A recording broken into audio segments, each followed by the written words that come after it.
అతను మిమ్మల్ని వెళ్ళనివ్వడు అని. మరి మనం దేవుని అద్భుత కార్యాల ద్వారాను చూసి మనం ఇక్కడ రక్షణలో నిలవగలుగుతామా?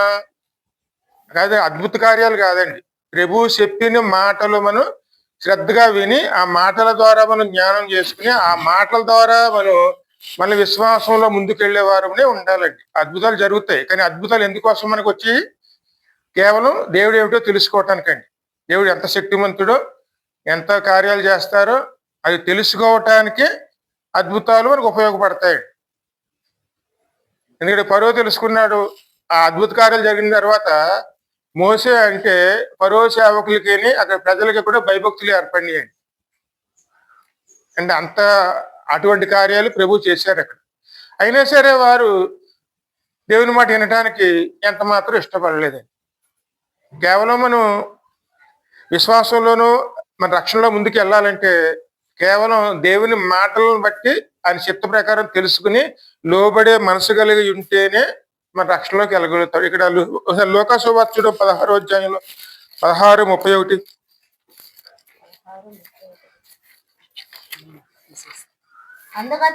అందుకతడు మోసే చెప్పిన మాటలు వారు విని ఎడల మృతులలో ఒకడు లేచినను వారు నమ్మరని అతనితో చెప్పాను. నేను ఇప్పుడు స్పష్టంగా చదవండి. అందుకతడు మోషే ప్రవక్తలను చెప్పిన మాటలు వారు వినని ఎడల మృతులలో నుండి ఒకడు లేచినను వారు నమ్మరని అతనితో చెప్పాను. నేను మోసే ప్రవక్తలు ఎవరు?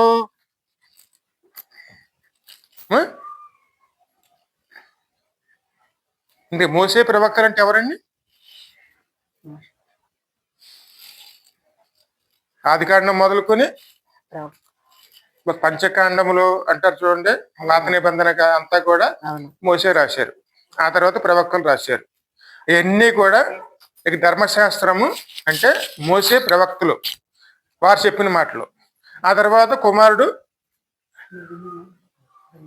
కొత్త నిబంధన ద్వారా మనతో మాట్లాడతారండి. ఇవన్నీ కూడా మన ముందున్నాయి.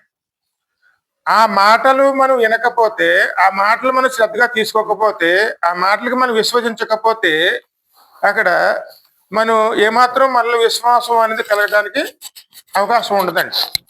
ఎందుకంటే సమాధిలోంచి లేచి చెప్పినా సరే అది అద్భుతంగా చూస్తారు, కానీ అక్కడ దాన్ని తమ హృదయంలో భద్రపరచుకోరండి. ఎన్నో రకాల అద్భుతాలు జరుగుతాయి. మనం కూడా చూసిన వారమే, అనేక అద్భుతాలు చూసిన వారమే. అద్భుతాల ద్వారా మనం కేవలం పరలోకం వెళ్ళిపోతామండి. అటువంటి మనసు మనకు ఉండకూడదు. కేవలం మనం దేని ద్వారా పరలోకం వెళ్తాం? మనం దేవుని మాట, దేవుని వాక్యం. ఆ వాక్యం శ్రద్ధగా జ్ఞానం చేసుకున్నాం అనుకోండి, ఆ వాక్యంలో మనం ఎప్పుడైతే మనం ఆశ కలిగి ఉంటామో అప్పుడు మనం రక్షించబడతామండి. చిన్న ఉదాహరణ చూడండి. భోజనం చేస్తాం. ఆ భోజనం మనం ఆరాయించుకోవాలంటే ఏం చేయాలి?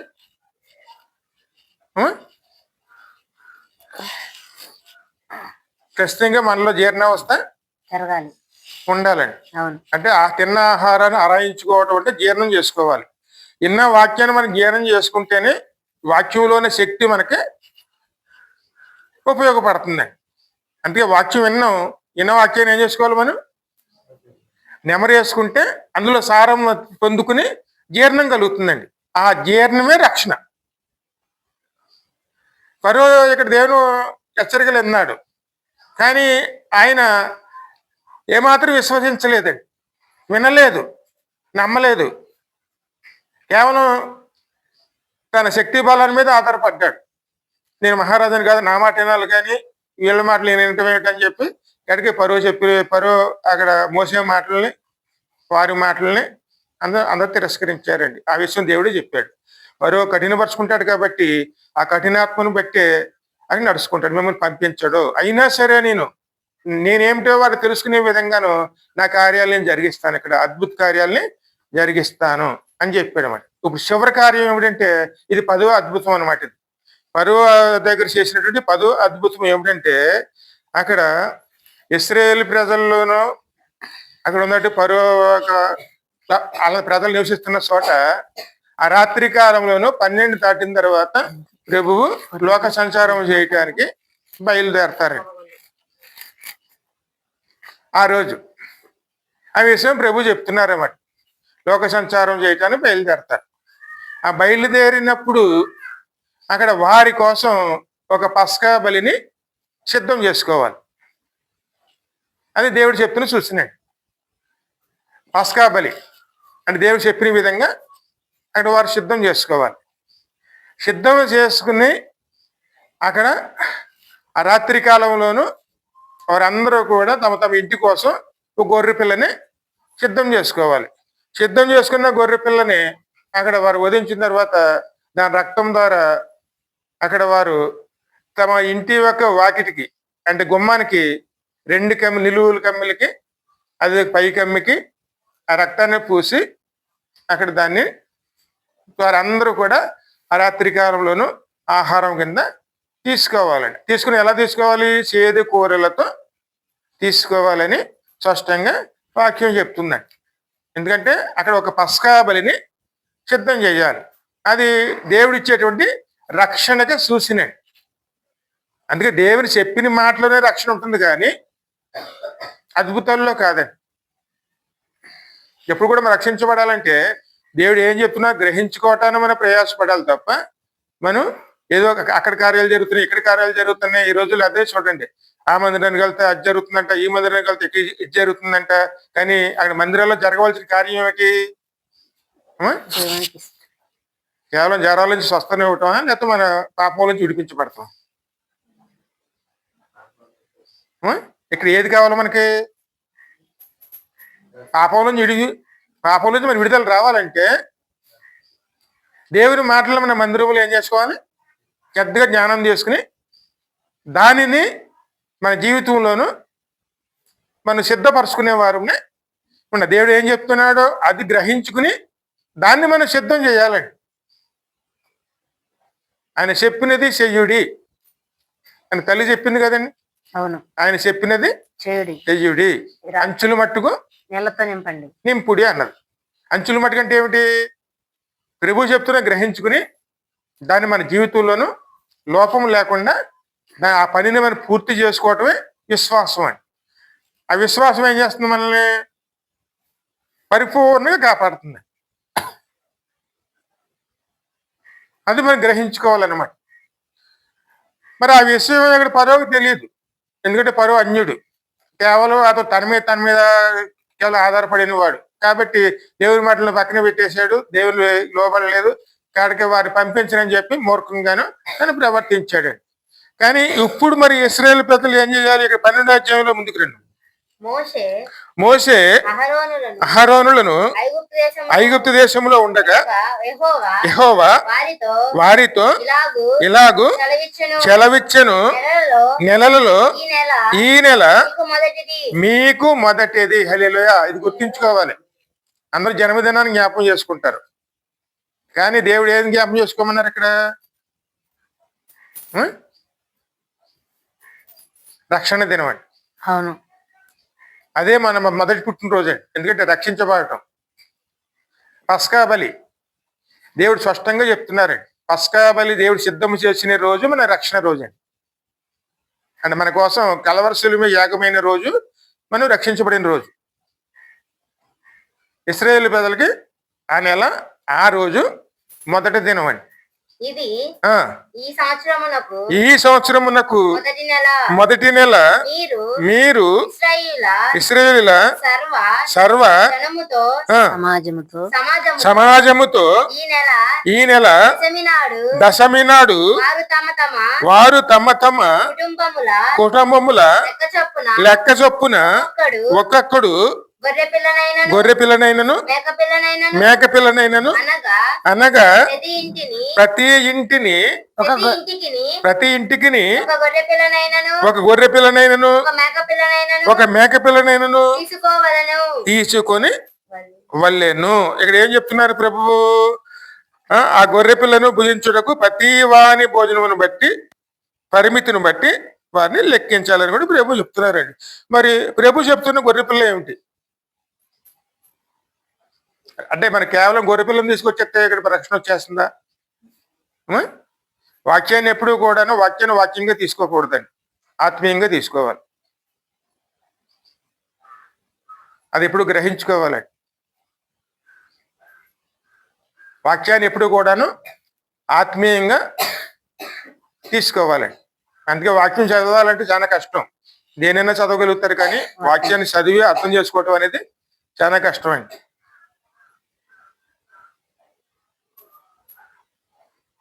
నిజమైన ఉదాహరణ చూడండి. మీ శత్రువులు ఎదుట అని ఉంటుంది, నీ భోజనం సిద్ధం చేస్తానని. నీ భోజనం. ఇక్కడ మన శత్రువు ఎవరు? అమ్మా? ఇక్కడ మన శత్రువు ఎవరు అంటే ఒకళ్ళు మిత్రుగాను ఒక శత్రువుగా మన దేవుడు వాళ్ళు సృష్టించాడా? అంటే మనకి ఇక్కడ ఎవరు శత్రువులు ఉన్నారా? ఇక్కడ మన శత్రువు ఎవరు? మన జీవనాధారాలను నాశనం చేసేటువంటి సాతాను ఎదుటే దేవుడే మనకి అక్కడ జీవాన్ని సిద్ధం చేస్తాడండి. మన శత్రువు సాతాను. అందుకే వాక్యాన్ని మనం ఎలా తీసుకోవాలి? శత్రువులు అంటే మనుషులు కాదండి. మనుషులు శత్రువులుగా భావించామంటే మనలో పాపం ఉన్నదని అర్థం అండి. ఏ మనుషుడిని కూడా మనం శత్రువుగా చూడకూడదండి. ఎందుకంటే దేవుడు మనం సృష్టించిన విధంగానే వారిని సృష్టించాడు. కానీ వాడు సాతాను మాట విని దారి తప్పాడు. కాబట్టి దారి తప్పిన ఏం చేసుకోవాలి? మళ్ళీ మార్గంలోకి నడిపించుకునే వారిని శత్రువుగా చూడకూడదండి. ఎందుకంటే అక్కడ దారి తప్పిపోయిన వాడిని సరి చేసుకున్నాం అనుకోండి, ఖచ్చితంగా ఆత్మను రక్షించుకునే వారు అవుతామండి. అందుకే మన శత్రువు ఎవరు? సాతాను. శత్రువుగా సాతాను ఎప్పుడు కూడా శత్రువుగా చూడాలండి, మిత్రువుగా కాదండి. అందుకే మనం ఎప్పుడు ఎలా ఉండాలి? పోరాడు జయించేవారే మన శత్రువుని ఇంట్లో చేర్చుకుంటామా? అందుకే ఎప్పుడు శత్రువు అంటే సాతాను. సాతానుతో మనం ఏం చేయాలి? పోరాడేవారు ఉండాలి. అక్కడ ఏమాత్రం మనం మెతకతనం చూపించామనుకోండి, ఇంకా వాడు ఎక్కడే వచ్చి కూర్చుంటాడు. చేద్దాంలే ప్రార్థన, అలాగే చేద్దాంలే, లేదా రేపు చేద్దాంలే, ఎల్లుండి చేద్దాంలే అని అక్కడ మనం నిర్ణయించుకున్నాం అనుకోండి, అప్పుడు వాడు వచ్చి అక్కడ కూర్చుంటాడు. ఎప్పుడు కూడా జాగ్రత్తగా ఉండాలి. అందుకే దేవుని మాటలు శ్రద్ధగా వినాలి. విన్న దాన్ని బట్టి ఏం చెప్తున్నారో గ్రహించుకోవాలి. దానిని బట్టి మనం ముందు. అందుకే వాక్యాన్ని ఎప్పుడు కూడా ఆత్మీయ అర్థం కోసం దేవుణ్ణి అడిగేవారు ఉండాలండి. ఒకసారి మీరు కీర్తనలు 119 కీర్తనలు 18 వచనం చూడము. ఎందుకంటే వాక్యం వినేటప్పుడు చేసుకోవాల్సిన ప్రార్థన ఉంటుంది అక్కడ. 18 నేను నీ ధర్మశాస్త్రమునందు ఆశ్చర్యమైన సంగతులను చూసినట్లు నా కన్నులు తెరువుము. నేను అది ఎవరు అడగాలి? వాక్యం చదువుతున్నప్పుడైనా, వాక్యం వినేటప్పుడైనా దేవుని అడగాలండి. లేకపోతే మనకి వాక్యం అర్థం కాదండి. వాక్యం అంటే లోతైనటువంటి దేవుని మాట. పరలోక మాటకని భూలోక మాటకని చాలా వ్యత్యాసం ఉంటుందండి. మీ తలంపులు వేరు, నా తలంపులు వేరు. మీ చిత్తం వేరు, నా చిత్తం వేరు. ప్రభు స్పష్టంగా చెప్తున్నారు. అందుకే ఎప్పుడు కూడాను భూలోక తలంపులతోనూ భూలోక చిత్తముతోనూ దేవుని వాక్యం జ్ఞానం చేసామంటే వాక్యం మనం అర్థం చేసుకోలేము, తప్పుదారిలోకి వెళ్ళిపోతాం. దేవుని వాక్యం మనకి అర్థం అవ్వాలంటే దేవుని అడిగితేనే కానీ అది మనకి అర్థం కాదు. అందుకు స్పష్టంగా చెప్తున్నారు, గొర్రె పిల్లని తీసుకురండి. ఏ గొర్రె పిల్లని తీసుకురావాలి?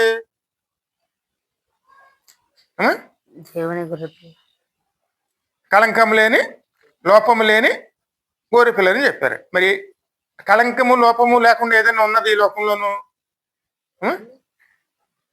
ఏ భేదం లేదు, అందరూ పాపం చేసిన వారమే. దేవుడు అనుగ్రహించు. కాబట్టి మనం ఎవరం కూడా బలికి సిద్ధం కావడానికి అవకాశం లేదండి. మరి ఈ భూమి జన్మించినవి అన్ని కూడాను సర్వ సృష్టి కూడా దేనికోసం చూస్తున్నాయి? ఈ మోసం కోసం చూస్తున్నాయండి. అంటే భూమి నరుని నిమిత్తం శపించబడింది. మరి భూమి మీద పుట్టినవి అన్ని ఏమవుతున్నాయి? అన్ని శాపానికి గురి అయినాయి. మరి శాపానికి గురి అయినవి మరి ఇక్కడ బలికి ఎలా పనిచేస్తాయి? అందుకే బలికి ఏది పనిచేయదండి. మరి శ్రేష్టమైన బలి అక్కడ ప్రభు చెప్పారు, తెమ్మన్నారు. మరి ఆ బలి పశువు ఎక్కడుంది? అమ్మా? దేవుడే అంటే ప్రభు చూపించిన బలి పశువు ఇప్పుడు ఇప్పుడు మనం ఎక్కడి నుంచి తీసుకురావాలి? అది తెలుసుకోవాలంటే ఎవరి మీద ఆధారపడాలి?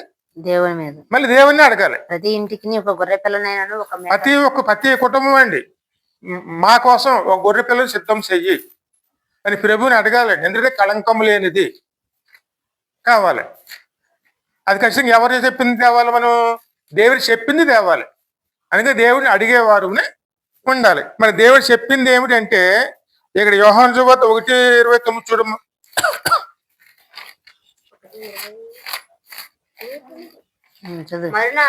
మరునాడు యోహాను యేసు తన యొద్దకు రాగా చూసి ఇదిగో లోక పాపములను మోసుకుని పోవు దేవుని గొర్రె పిల్ల. ఇక్కడ ఈ గొర్రె పిల్ల కనపడుతుందండి. అంటే దేవుడు చూపిస్తున్నాడు మనకి. ఈ గొర్రె పిల్ల ఎవరు? క్రీస్తు. అదే విధంగాను ప్రభు స్పష్టంగా చూపించింది ఇక్కడ ఒక గొర్రె పిల్ల కనపడుతుందండి. ఆదికాండం 22 చూడము. 22:8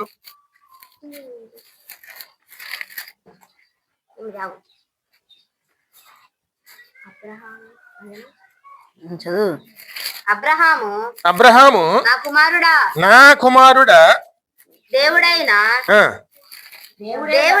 దేవుడే దహన బలికి గొర్రె పిల్లను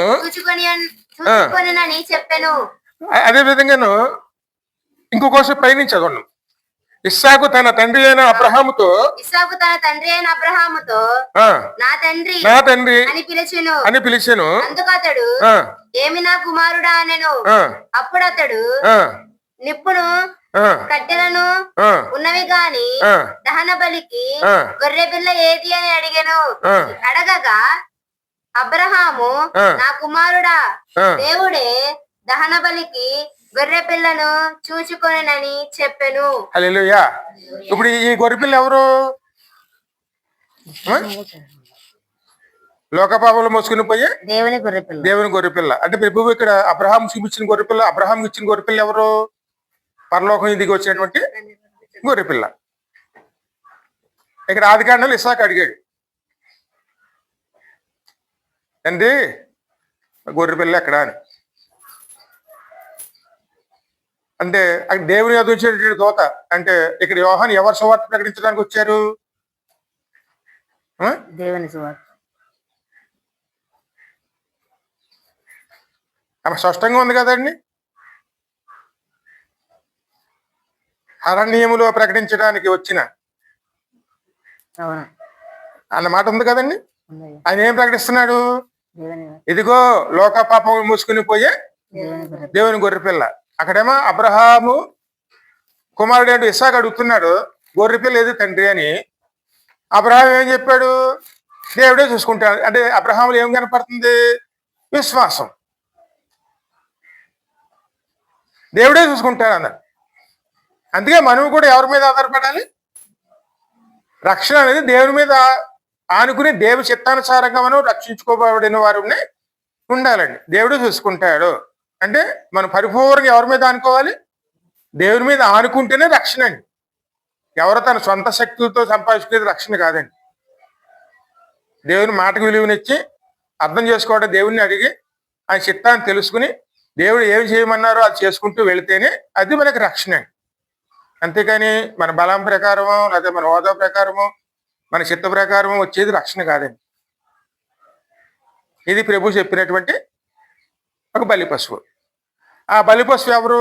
లోక పాపంలో మోసుకుని పోయే దేవుని గొర్రె పిల్ల కింద కనపడుతుందండి. కానీ ఇస్సాకు బలి అవ్వాలి. అంటే దేవుడు చెప్పిన ప్రకారంగా ఇస్సాకు బలి అవ్వాలి. కానీ అక్కడ దేవుడు ఇస్సాకు మీద కరుణ చూపి ఆ స్థానంలో ఎవరిని పెట్టారు? ఇక్కడ ఆ స్థానంలో ఎవరిని పెట్టారండి? తన కుమారుడైనటువంటి యేసయ్యని గొర్రె పిల్ల కింద ఇక్కడ కనపరుస్తున్నారండి. అందుకే దేవుడు లోకాన్ని ఎంతగానో ప్రేమించి తన అద్వితీయ కుమారుని అనుగ్రహించాను. ఎందుకు అనుగ్రహించారు? ఒక బలి పశువు కింద. లోక పాపాలు మోసుకుని పోయే ఒక్కడయ్యను దేవుని గొర్రె పిల్ల కింద దేవుడు లోకాన్ని ఎందుకు ప్రేమించాడు? బలహీనమైపోయింది కాబట్టి. మనందరూ ఎలా ఉన్నామండి? బలహీనలు. అంటే పాపంలో పడిన వారం. ఇయాలో రేపు మనం సిలువ మీదకి వెళ్ళవలసిన వారమే. అంటే మరణానికి దగ్గరికి వెళ్ళవలసిన వారు, రెండో మరణానికి వెళ్ళవలసిన వారమే. కాబట్టి మనం ఎవరో కూడా యోగ్యులం కాదండి. మరణానికి సిద్ధంగా ఉన్నాం. ఏసయ్య ఆ సిలువ అయిపోయినప్పుడు ఆ పక్కన ఒకటి ఈ పక్కన ఒకరు ఇద్దరు దొంగలు సిలువ వేశారు. వాళ్ళిద్దరు ఎవరు? ఇద్దరు కూడా మనమేనండి. అవును ఆ పక్కనేమో రక్షించుకోవడానికి ప్రయాసపడుతున్నవారు, ఈ పక్కనేమో తిరస్కరించుకుంటున్నవారు. వీరందరూ ఎక్కడున్నారు? ఇద్దరు సిలువ మీదే ఉన్నారు. కానీ వాళ్ళిద్దరమైన ఎవరున్నారు? భయపడేవాడు ఏసయ్య ఉన్నారు. ఏసయ్య కూడా ఎక్కడున్నారు? సిలువ మీద ఉన్నారు. అవును ఆయన అంగీకరించి ఆయన ఆశ్రయించినటువంటి వారే ఆ విషయంలోనే పరలోకం వెళ్తారండి. నీ రాజ్యం నువ్వు వెళుతున్నప్పుడు నన్ను కూడా జ్ఞాపకం జ్ఞాపకం చేసుకోమని అడిగింది ఎవరండి? దొంగ ఆ పక్కన దొంగ. అవును అంటే వాడు దొంగ, ఈ పక్కన ఉన్నవాడు దొంగే. కానీ ఇద్దరమైన ఎవరు ఉన్నారు? యేసయ్య ఉన్నారు. ఇప్పుడు వీళ్ళిద్దరు ఎవరు ఆశ్రయించారు? ఆ పక్కన ఉన్న ఆయన ఆశ్రయించాడు కాబట్టి అతడు నేడు నువ్వు కూడా నాతో పాటు పరదేశంలో ఉందుగాక అన్నాడు. అంటే మనం ఇప్పుడు ఉన్నది ఎక్కడున్నాం? మనం శిలువ మీద వేలాడుతున్న వారమే. ఇప్పుడు మన కోసం ఏం కావాలి? మన పాపాలను తీసుకుని మళ్ళీ విడిపించేవారు కావాలి. ఆ విడిపించడానికి వచ్చిన బలి పశువు కిందే యేసయ్యని ఇక్కడ స్పష్టంగా చూపిస్తున్నారు. అందుకే దేవుడు లోకాన్ని ఎంతగానో ప్రేమించి తన అద్వితీయ కుమారుని మనకి అనుగ్రహించెను. అది దేవుడు మనకి ఇచ్చినటువంటి అద్భుతమైన కార్యం అని. దేవుడు కనుక ఆ విషయంలో తెలుసుకోకపోతే మనం నశించిపోతున్న వారమే. అందరూ శిలువ మీద ఉన్నవారు. అంటే మరణానికి యోగ్యులమేనండి. ఈ స్థితి మంది. అందుకే ఇశ్రాయేల్ ప్రజలు ఎక్కడ ఉన్నారు? బానిసత్వంలోనే. వారు బానిసత్వం నుంచి విడుదల రావాలంటే వారు చేసిన పాపానికి పరిహారం అనేది జరగాలి. ఆ పాప పరిహారం కిందే ఒక బలిని సిద్ధం చేయాలి. అదే పాప పరిహార బలి అంటే పస్కా బలి అంటారండి. అదే మొట్టమొదట జరిగింది పస్కా బలి. దేవుడు చూపించింది అప్పుడేనండి. పస్కా అంటే రక్షణ దినం అని. అంటే మన కోసం కలవర శిలువ యాగమైనటువంటి రోజు. అందుకే మన జీవితంలో పస్కా రావాలి అంటే దేవుని అంగీకరించి శిలువ మీద, అంటే మన పాపములు శిలువ మీద అన్ని కూడా మోసుకుని మన కోసం విడుదల ఇచ్చేటువంటి యేసయ్యని ఆశ్రయించేవారునే ఉండాలి. అందుకే దేవుడు చూపించిన బలి పశువు ఎవరు? ఇక్కడ యేసయ్య మాత్రమే. ఆయన మనం ప్రభు దగ్గర తీసుకురావాలి. అంటే మన ఇంట్లోకి తీసుకుని వచ్చి మన దాన్ని స్వీకరించి మన ఇంట్లో తీసుకుని వచ్చి అది మన జీవితంలోనూ దేవునికి అర్పించేవారునే అది బలి విధానం అండి. ఆ విధంగా ముందుకెళ్ళామనుకోండి ఖచ్చితంగా మనకి ఏం దొరుకుతుంది? రక్షణ అనేది అప్పుడు దొరుకుతుంది. అదే యెషయా గ్రంథంలో 53 చూడం, 53:7-8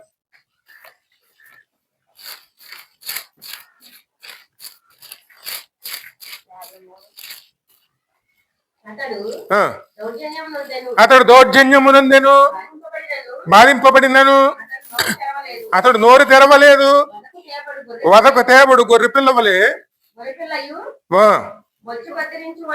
బొచ్చు కత్తిరించు వాని ఎదుట గొర్రెయు మౌనంగా నుండినట్లు అతడు నోరు తెరవలేదు. గొర్రె పిల్ల మన కోసం బలి అయినప్పుడు అది ఎదిరించదండి, ఏమాత్రం ఎదిరించదండి. ఇస్సాకు ఎదిరించలేదు. కట్టి వేస్తే కాళ్ళు కట్టి వేయించుకున్నాడు. అక్కడ బలి వేయటం మీద పడుకోబెడితే పడుకున్నాడు. కత్తి ఎత్తినా సరే చూస్తూ ఉన్నాడు, కానీ ఎందుకు అని కూడా అడగలేదండి. అదే యేసయ్య మరి ఈ లోకంలో వచ్చినప్పుడు మరి ఆయన ఎలా సిలువ వేశారు? అన్యాయపు తీర్పు తీరుస్తారని ఆయన ఎదిరించారా? అందరూ వచ్చి ఎంటుకలు బిగుతుంటే నన్ను ఎందుకు బాధిస్తారని చెప్పి అడిగారా? నోరు తెరవలేదు. ఆయన నోరు తెరవలేదు, బదులు పలుకలేదు. బదులు ఒక బలి పశువు ఎలాగైతే లోబడుతుందో అలాగే తాను కూడా లోబడి దేవుడు చేసే కార్యానికి ఆయన తల వంచుకుని, తాను చేయవలసింది తల వంచుకుని లోబడి తాను చేయవలసింది తాను చేశారండి. అదే బలి పశువు చేసే పని అండి. బలి పశువు తాను అర్పించుకోవటానికి తన ప్రాణాన్ని అక్కడ పణంగా పెడుతుంది కాబట్టి అది బలియాగం అంటారండి. ఎందుకంటే బలి అంటే ఏమిటి?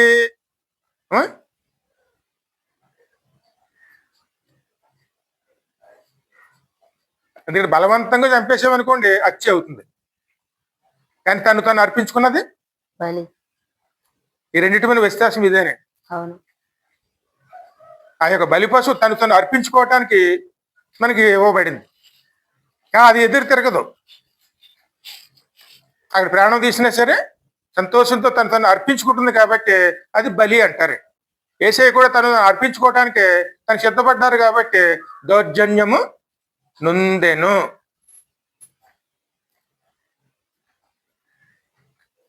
ఇంకా ముంచదు.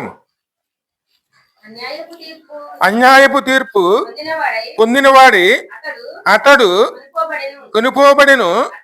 అతడు నా జనుల మొత్తబడింది కదా. ఎందుకంటే ఆ సమయంలో ప్రభు అక్కడ ఎవరు జనులు అంటే వాళ్ళందరూ ఎవరు వారు? అందరు దేవుని బిడ్డలమే కదండి.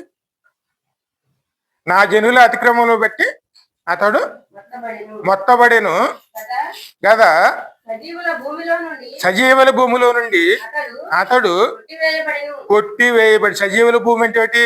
పరలోకానికి వెళ్ళవలసిన మనం కడకే కలవరసుల మీద అని బలి అయ్యి మనం వెళ్ళవలసిన నరకాన్ని తాను వెళ్ళి నరకాన్ని అక్కడ మరణాన్ని జయించి ఆ మరణములు విరిసివేసి అక్కడ 3వ దినమున తిరిగి లేచారు.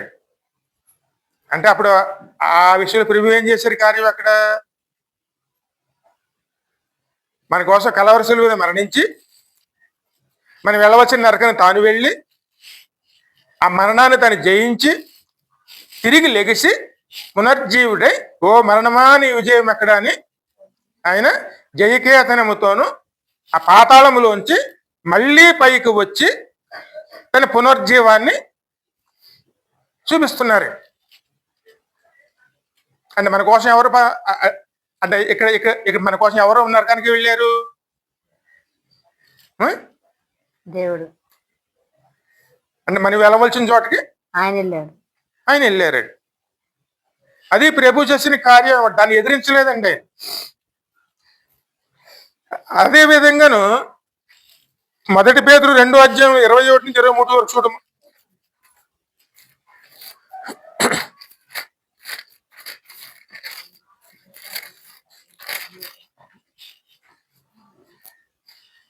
అయ్యా 2వ అధ్యాయం 21 నుంచి 23 వరకు.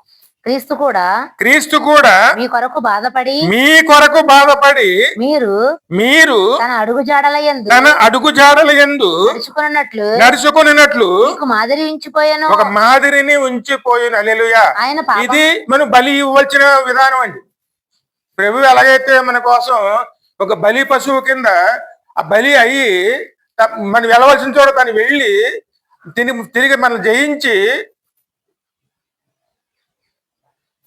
ఆయన మళ్ళీ మరణం నుంచి ఆ యొక్క మరణం నుంచి తిరిగి జయించి మరణాన్ని జయించి ఆయన పునర్జీవునుడయి తిరిగి లెగిసి జయకేతను ఎగరేసుకుంటూ ఆయన బయటికి వచ్చారు కాబట్టి మనము కూడా ఇదే విధంగాను దేవుడు చెప్పిన మార్గంలోనే వెళుతూ మనము మన కోసం ప్రభు బలి అయ్యారని నమ్మి విశ్వాసంతోనూ ఆయన ద్వారా మనం జీవిస్తూ మన జీవితాన్ని ప్రభు ఎలాగైతే అక్కడ తను అర్పించుకున్నారో మన కోసం మనం కూడా దేవునికి అర్పించుకునే వారిని ఉండాలి. మన జీవితాన్ని ఎవరికి అర్పించాలి?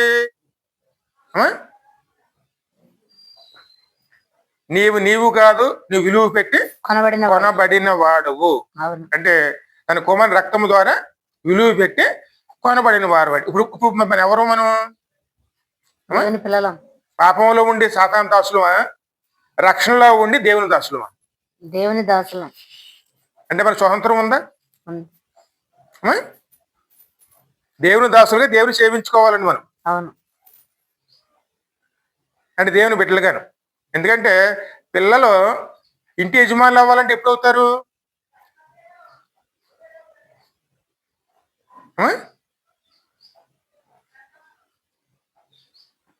దేవుని పూర్తిగా అన్నిట్లో పోలికలు వచ్చిన తర్వాతే కదండి. అవును.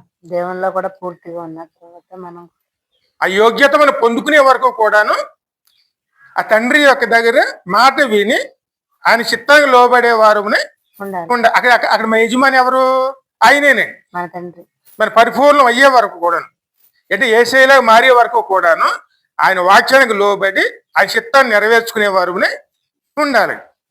అందుకే ఇక్కడ యేసయ్యను ఒక మాదిరిగా ఆయనే మీకు మాదిరిగా ఉంచిపోయాను. ఉంచిపోయాను. ఇది మన దేవునికి మనం అర్పించుకునేటువంటి బలి యాగం అని. మన జీవితాలు మనం దేవునికి అర్పించుకోవటమే ఇక్కడ పస్కా బలి. పస్కా బలి అంటే ఏదో చిన్న ప్రార్థన చేసుకుని వెళ్ళిపోయి మన ఇష్టానుసారంగా జీవించడం కాదండి. ఇది రక్షణ అంటే ఏదో ప్రార్థన చేసుకుని వెళ్ళిపోయి మన ఇష్టానుసారంగా జీవించడం రక్షణ కాదండి. మనం రక్షించబడాలంటే మన జీవితం అంతా కూడాను దేవుని చిత్తానుసారంగా జీవించటమే ఆయన పస్కా బలి అండి. ఆ విధంగా బలి మనల్ని మనం అర్పించుకోవటమే పరలోక రాజ్యానికి వెళ్ళటానికి అర్హత అండి అని సిద్ధపాటు. అందుకే బలియాగం కింద ప్రభు బలి అయ్యారంటే ఆయన జీవితాన్ని మనం జీవిస్తూ మన జీవితాన్ని ప్రభువుకి బలి కింద అర్పించుకోవటమే పస్కా బలి. అందుకే మాదిరి అండి. ఆయనలో ఏమి లేదు, ఎదిరించలేదు ఆయన. అందుకే మనం ఇక్కడ ఎవరిని ఎదిరించవలసిన అవసరం లేదండి. శత్రువులు ఎవరో ఉండరు. కేవలం శత్రువు ఎవరండి? సాతాను మాత్రమే. ఎందుకంటే మనం భావించేది చూడండి, మన శత్రువులు అని పక్కన వాళ్ళు శత్రువులు అనుకుంటూ చూడండి, అది సాతాను పెట్టే భ్రమ అండి. ఎందుకంటే దేవుని ద్వారా జన్మించిన వారు ఎవరో కూడాను ఒకరికొకరు శత్రువులు కాదండి. అంటే సాతాను మళ్ళీ ఏం చేస్తున్నాడు? మనల్ని మోసం చేస్తున్నాడు. అందుకే మనలో పెట్టి ఏం చేస్తున్నారు? ఇదిగో మీ శత్రువు చూసావా అంటారు చూడండి. అందుకే ప్రార్థనలు ఎప్పుడు కూడాను ఎదుటి మనుషుల్ని శత్రువులుగా ప్రార్థన చేయకూడదు. అది దేవునికి ఆగ్రహం తెప్పిస్తుంది. వాళ్ళు నన్ను ఎలా కొట్టారయ్యా, వీళ్ళు ఎలా తిట్టారయ్యా, ఆ తీర్పు నువ్వే తీర్చయ్యా, వాళ్ళ శత్రువులుగా ప్రార్థన చేయకూడదండి. అది దేవునికి ఖచ్చితంగాను కోపం వస్తుంది. ఎందుకంటే ఒకళ్ళ మీద ఒకళ్ళు పితరులు చెప్పుకుంటే తండ్రి వింటాడా?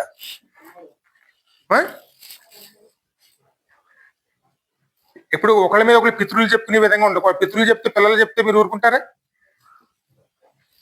అందుకే ప్రార్థన ఎప్పుడూ కూడాను అలా చేయకూడదండి. మన శత్రువు ఎవరు? సాతాను గురించి చెయ్యాలి. అటు పరిపాలనలో మనం వెళ్ళకూడదు, అటు చెప్పిన విధంగా వెళ్ళకూడదంటే సాతాన్ని జయించడానికి దేవుని సన్నిధిలో ప్రార్థించి అది శక్తిని పొందుకునేవారు సాతానుతో పోరాడే, మనుషులతో కాదండి. మనుషులతో పోరాడేమంటే మనలో మన శిక్షలు పెట్టి కనుక మనం నశించిపోయే విధంగా సాధన చేస్తాడండి. అందుకే ఈ రోజుల్లో కష్టాలు నష్టాలు ఎందుకో ఇదేనండి పరిస్థితి. ఇక్కడ మనలో మనం అలా శత్రువులుగా మారి కనుక సాతానికి విజయం తెచ్చేవారి కింద మారుతామని. అందుకే ఎప్పుడు కూడా మన శత్రువు అనేది సాతానేనండి. అందుకే యేసుక్రీస్తు ప్రభువారు ఇచ్చే ఈ మాదిరిని మనం దేవునికి ఒక బలి కింద మనం సమర్పించుకునే వారునే ఉండాలి. మనల్ని మనం సమర్పించుకోవడం బలి అండి. ఇదే పస్కా బలి. అలా సమర్పించుకోవటమే దేవుని చెప్పిన విధానం అండి. అందుకు స్పష్టంగా చూపిస్తుందండి వాక్యం. ఇంకా మనం ముందుకు వెళితే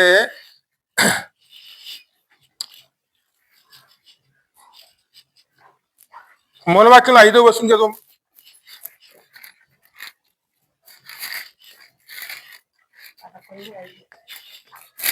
అప్పుడు 11:12 ఆ గొర్రె పిల్లను భుజించుటకు ప్రతి వానిను భోజనమును పరిమితమును బట్టి వారిని లెక్కింపవలెను. నిర్దోషమైన ఏడాది మగపిల్లను తీసుకొనవలెను. గొర్రెలలో నుండి అయినను మేకలలో నుండి అయినను దానిని తీసుకొనవచ్చును. ఈ నెల 14వ దినము వరకు మీరు దానిని ఉంచుకొనవలెను. తర్వాత ఇప్పుడు మన యెషయా గ్రంథం 53:12 చదువు. కావున గొప్పవారితో నేను అతనికి పాలు పంచి పెట్టెదను, గనులతో కలిసి అతడు కొల్ల సొమ్ము విభాగించుకొనను. ఏలయనగా మరణము నొందినట్లు అతడు తన ప్రాణమును దారపోసెను.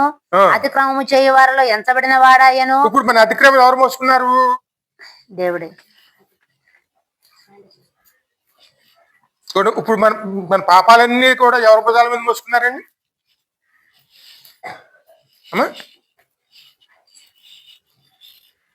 ఆ గొర్రె పిల్ల మీదే మోసేవారండి మొత్తం అన్ని మన అతిక్రమాలన్నీ కూడాను. ఆ గొర్రెపిల్ల ఎవరు?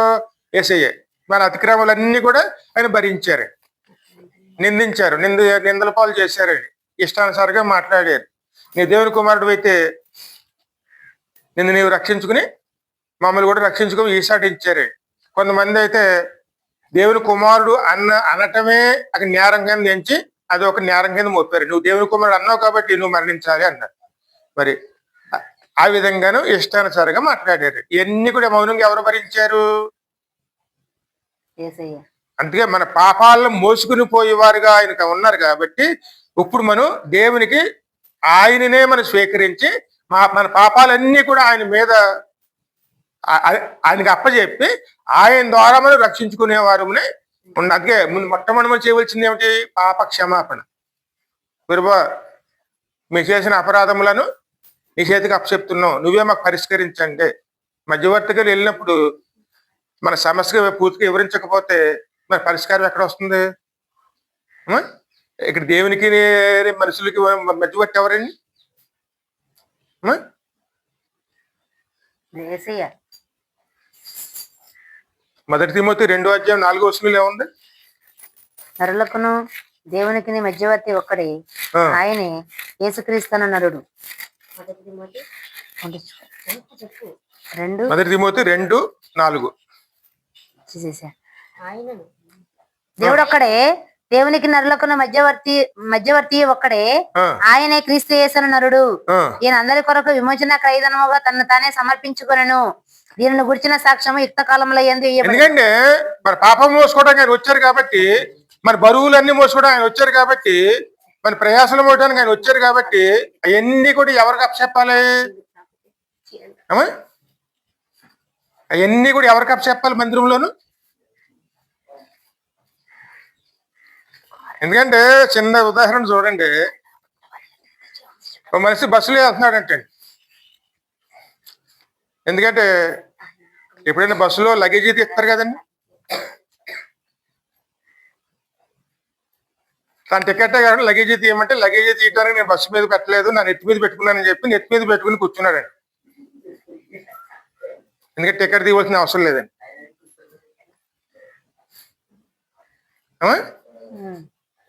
సో బస్సు దిగాడు.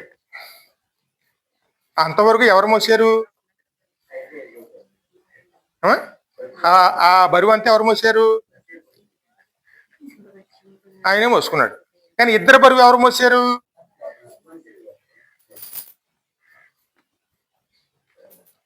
అది ఆయన తెలివితే అట్లా మూర్ఖత్వం. మనం కూడా అంతేనండి. మన పాపాలు ఒప్పుకోం, ఎందుకంటే సిగ్గుపడతాం, పక్క వాళ్ళు నవ్వుకుంటారేమో. అది మనమే మోసుకుంటాం, రహస్యంగా చూస్తామండి. పాపం ఇప్పుడు రహస్యంగా పెడతాం, మన లోపాలు చెప్పం. కనీసం వ్యాధులు వచ్చినాయి అనుకోండి, వ్యాధుల గురించి చెప్పం. ఏమో అది వాళ్ళు ఎలా తీసుకుంటారో. రహస్యం ఉన్న చోట పాపం ఉంటుందండి. అందుకే వెలుగు ఎప్పుడు నిజం, అది మరుగై ఉండదు. కొండ మీద దీపం ఎవరు కప్పలేరండి. అందుకే సంఘం ఎక్కడ ఉంటది? ఎప్పుడు కొండ మీద దీపం కింద ఉంటుందండి. అందులో అది రహస్యం ఉండదండి, బహిరంగంగా ఉంటుంది. ఇప్పుడు నిజం ఎప్పుడు కూడా బహిరంగమేనండి, అది నలుగురు వెలిగించగలుగుతుంది. కానీ రహస్యం ఎప్పుడును చీకటి, చీకటిలో మనకు కనపడదు, అది ఎవరికి ఉపయోగపడదు. అందులోకి వెళ్తే ఏమవుతుంది? అపాయమేనండి. అందుకే పాపాలు ఎక్కడ వదిలిపెట్టాలి? మనం మన కోసం మోసుకోవడానికి వచ్చినటువంటి ప్రభు దగ్గర మనం అప్పచెప్పి, ఆయనే మధ్యవర్తిగా వచ్చారు కాబట్టి, దేవుని వద్ద సమాధానం తీసుకోవడానికి వచ్చారు కాబట్టి, మన అపరాధాలు దాచుకోకుండాను ఆయనకి అప్పచెప్పి దేవుని యొద్ద సమాధానం కోసం ప్రభు దగ్గర ప్రయాసపడేవారు ఉండాలి. అడగాలి ప్రభుని, ఇంక దేవుని యొద్ద సమాధానాన్ని దయచేయండి మాకు. ఇదిగో మా అపరాధాలు ఇయ్యి, మా దోషములు ఇయ్యి, ఇవన్నీ నీ చేతికి అప్పచెప్తున్నాం, నువ్వే మాకు పరిష్కారం చేయి. ఎందుకంటే ఆయన మనకు మధ్యవర్తి. అప్పుడు ఆయన అనుభవ జ్ఞానం చేత దేవుని యొద్ద మనకి ఏం తీసుకొస్తారు? అప్పుడు సమాధానాన్ని తీసుకొస్తారండి. అందుకే ఆ బలి ఇచ్చినప్పుడు బలిపీఠం దగ్గర తీసుకొచ్చినటువంటి ఆ బలి యాగ పశువు మీద కాపరి చెయ్యి పెడతాడు. కాపరితో పాటు సమర్పించే వాళ్ళు కూడాను చెయ్యి పెట్టి అక్కడ బలిపీఠానికి అప్పచెప్పాలి. అవును, అలా అప్పచెప్పడమే బలియాగం. కాపరి దగ్గరికి మనం ఏం తీసుకురావాలి? మన అపరాధాలు ఇది ప్రభు ఇదిగో ఇది నేను చేశాను అని కాపరి దగ్గర తీసుకొచ్చామనుకోండి, కాపరి తాను కలిసి చేయి పెట్టి చెప్పింది దాన్ని ప్రభు దగ్గర తీసుకొస్తే ప్రభు దాన్ని పరిష్కరిస్తారు. అందుకే దేవుని మందిరంలో ఏమి ఉండకూడదు? రహస్యాలు ఉండకూడదండి. అది ఏమున్నా సరే ఉన్నది ఉన్నట్లుగా మనం దేవుని ఎదుగు తీసుకుని వచ్చేవారు. అది బలియాగం అండి.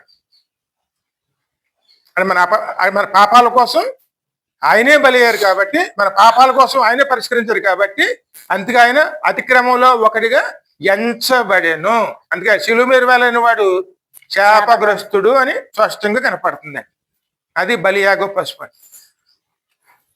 ఎన్ని కూడా మనం ఆత్మీయంగా తీసుకున్నాం అనుకోండి, మన జీవితాల్లోనూ ఖచ్చితంగా నేర్చుకుంటామండి. కానీ వాక్యంగా తీసుకుంటే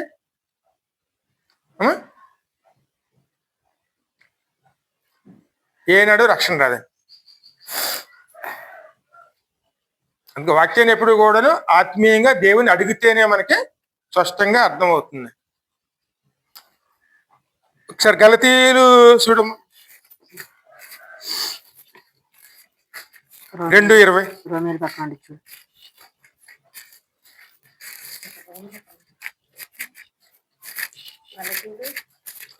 నేను క్రీస్తుతో కూడా 2:20 అమ్మ. అదేనయ్యా. నేను క్రీస్తుతో కూడా సిలువ వేయబడి ఉన్నాను. నేను క్రీస్తుతో కూడా సిలువ వేయబడి ఉన్నాను. ఇకను జీవించువాడును నేను కాను, క్రీస్తే నా యందు జీవించుచున్నాడు. నేనిప్పుడు శరీరమునందు జీవించుచున్న జీవితము నన్ను ప్రేమించి నా కొరకు తన్ను తాను అప్పగించుకొనిన దేవుని కుమారుని అందలి విశ్వాసం వలన జీవించుచున్నాను. హల్లెలూయా. ఇది మనం దేవుని దగ్గర అర్పించవచ్చిన విధానం అండి. పాపంలో మన కోసం శిలువ మీద మరణించారు. ఏ పాపం కోసం అయితే మరణించారో ఆ పాపానికి మనం శిలువను వేసేయాలండి. శిలువను వేసి ఆ తర్వాత మన జీవితాన్ని దేవునికి అర్పించడమే బలియాగం. ఎందుకంటే ఇప్పుడు మందిరంలో మన పాపాన్ని ఒప్పుకున్న పాపాన్ని మళ్ళీ చేయొచ్చండి.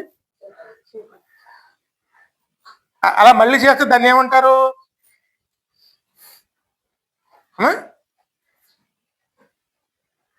ఎందుకంటే పేతురు మాట్లాడినట్టు చూడండి, చాలా కఠినంగా ఉంటుంది మాట. ఎందుకంటే ఒకసారి ఇక్కడ విన్నారు కూడా, అది కుక్క తిన్నది ఏం చేస్తుంది?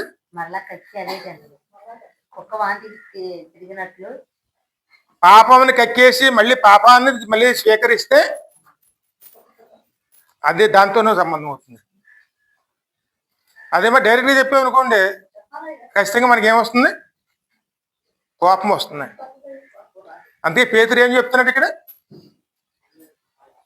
కుక్క తన వాంతికి తిరిగినట్లు కడగబడిన పంది బురదలో దొర్లుటకు మళ్ళీ ఏ పాపాన్ని అయితే మనం ప్రభు దగ్గర తీసుకొని చిలువను వేసేసి సమాధి చేసేసామో, మళ్ళీ అదే పాపాన్ని మళ్ళీ సమాధి తీసి ఆ పాపాన్ని ఆశ్రయిస్తే సమాధి తెరిస్తే ఏమొస్తుంది?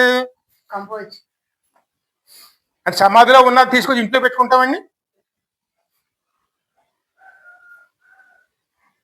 మనం వదిలేసిన పాపం, అది సిలువ వేసిన పాపాన్ని మళ్ళీ మనం ఆశ్రయిస్తే అదే పరిస్థితి అండి. అందుకే బలి అయ్యింది అది దేవునికే. అది మంచి అయినా చెడైనా ఏదైనా సరే దేవునికి ఇచ్చేసాం కాబట్టి, బలి కింద మనం ఇచ్చేసాం కాబట్టి దాన్ని దేవునికి అప్పచెప్పేసేవారు ఉండాలి. ఒకసారి ఏ పాపాన్ని అయితే మనం బలి కింద ప్రభుకి అప్పచెప్పేసామో, ఆయన భుజాల మీద పెట్టామో, అది మళ్ళీ మనం మోయకూడదండి.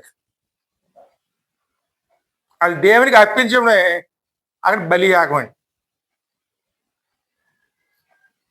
శ్రద్ధగా మనం దీంట్లో మనం జ్ఞానం చేసుకున్నాం అనుకోండి, పాపం అనేది మన ఇంటి వాకిటి కూడా ఏమది రాదండి. అందుకే సత్క్రియ చేసిన అలా తల ఎత్తుకుందు. సత్క్రియ అంటే దేవుడు చెప్పిన విధానం అండి. అది గ్రహించుకునేవారు గ్రహించుకున్నాం అనుకోండి, అది బలియాగం అండి. అందుకే పౌలు అంటున్నాడు అన్నమాట, ఒకసారి సిలువ వేయబడ్డాను, ఇంక దాంట్లో నేను మృతుండే. మరలా దానికోసం ప్రభు సిలువ వేయించుకోడండి. మళ్ళా సిలువ వేయించుకోవటం ఉండదు. ఎందుకంటే మరణం ఒకసారి, ఇంక రెండోసారి ఉండదు. ఎవరికైనా మరణాలు 2 సార్లు ఉంటాయా?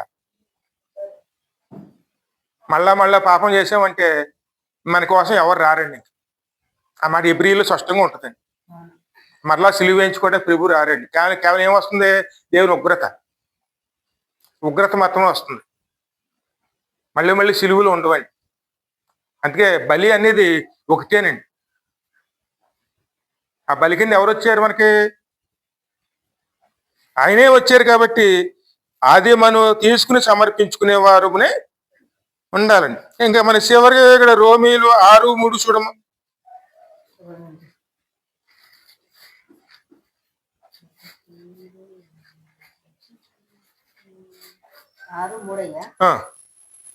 క్రీస్తు యేసులోనికి బాప్తిస్మం పొందిన మనమందరము ఆయన మరణములోనికి బాప్తిస్మం పొందితమని మీరు ఎరగరా. హల్లెలూయా. బాప్తిస్మం అన్న మాటకి అర్థం ఏమిటి? మనల్ని అర్పించుకోవటం అండి. బాప్తిస్మం తీసుకున్నామంటే మన పాపాలు సిలువ మీద వేసినట్టేనే. సిలువ మీద మరణించిన పాపాలు మళ్ళీ తిరిగి సమాధిలో తీస్తే ఏమవుతుంది? అందుకే మొదటి స్థితి కన్నా ఘోరం అంటే ఏమిటి? కంపు కొట్టేస్తుంది. మొదట ఏదో పాపం చేసాడు అనుకున్నాం, కొద్దిగానే కంపు కొడుతుంది. కానీ మరలా అదే చేస్తే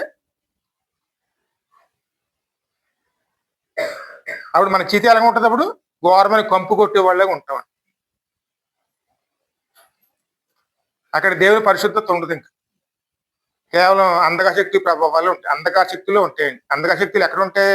కంపు కొట్టే చోట ఉంటాయి. అందుకే మొదటి స్థితి కన్నా కడవరి స్థితి మహాఘోరంగా ఉంటుంది. అందుకే మరి ఎప్పుడు కూడా మనం సిలువ వేయబడ్డాం, బాప్తిస్మం తీసుకున్నామంటే దేవుని నీ చిత్తానుసారంగా జీవించడం అని ఒప్పుకున్నాం. మనం పాత జీవితాన్ని వదిలిపెట్టేసాం. దాన్ని జోలికి మళ్ళీ వెళ్ళకూడదండి. కొత్త జీవితాన్ని ఆరంభించుకునే వారునే ఉన్నది. కొత్తగా జన్మిస్తేనే కానీ పరలోకాన్ని రాజ్యానికి ఎవరు వెళ్ళరండి. యేసుక్రీస్తులో ఉన్న వారికి ఏ శిక్షా విధియును లేదండి. ఎందుకంటే సిలువ మన కోసం మరణించారు ఆయన, తిరిగి లేచారు ఆయన, కొత్త జీవితాన్ని ఇచ్చారు. ఇప్పుడు క్రీస్తులో మనం ఆయన ద్వారా జీవిస్తున్నామండి. మన కోసం ఎవరు బలి అయ్యారు? పాపానికి బలి పరిష్కారం అండి.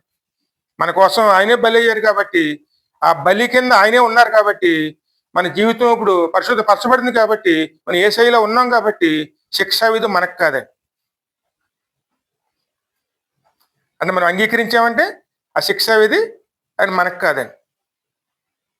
ఆయనలో తలదాచుకున్నాం. కాబట్టి అందుకే ఏ శ్రేష్ఠలో ఉన్న వారికి ఏ శిక్షా విధియును లేదండి. అందుకే బలి అర్పించే బలి సక్రంగా లేదనుకోండి, అది బలి కింద తీసుకోబడదండి.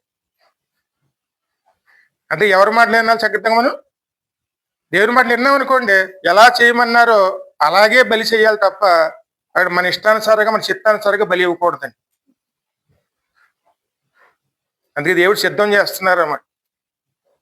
అందుకే మొట్టమొదటిది ప్రభు చెప్పిన మార్గం అండి, రక్షణ మార్గం. అందుకే అద్భుతాలకి రక్షణ రాదండి.